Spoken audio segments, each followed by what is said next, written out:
If you're a fan of the movie Field of Dreams, you know the quote by now. If you build it, they will come. Well, 24 years later, it seems like that quote has lost a little bit of its luster.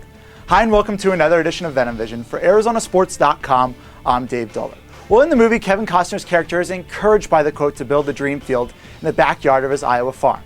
You may be asking yourself, Dave, what does that even have to do with the Arizona Diamondbacks? I say a lot.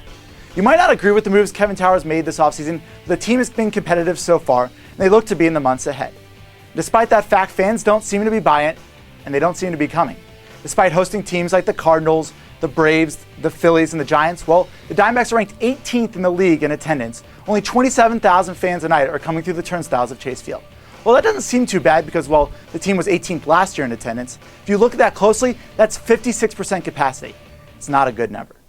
Look, I get it. It's not always economical to go to a game. You have your tickets, you have your beer, you have your parking, your hot dogs. It's a lot of extra costs. Throw in the fact that you have a lot of people from Arizona that aren't even from the state, it makes sense. But the team's an exciting one to watch. They have star power, they have youth, they have depth, they field the ball well, and they play the game the right way.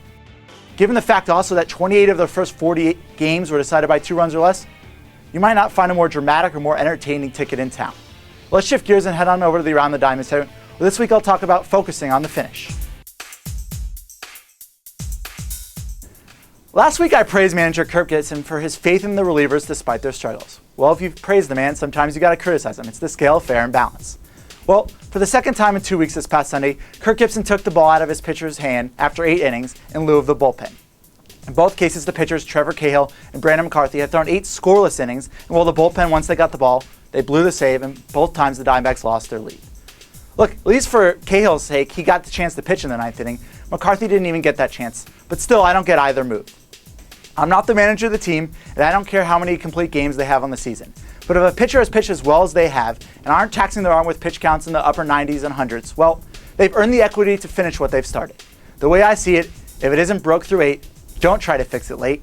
Well, that does it for this week's edition of Venom Vision. If you'd like to submit a tweet for next week's Around the Diamond segment, shoot me one at the Double D, at our station's Twitter account, at AZSports620. Until next week, thanks for watching. It's always a pleasure. For ArizonaSports.com, I'm Dave Dolberg.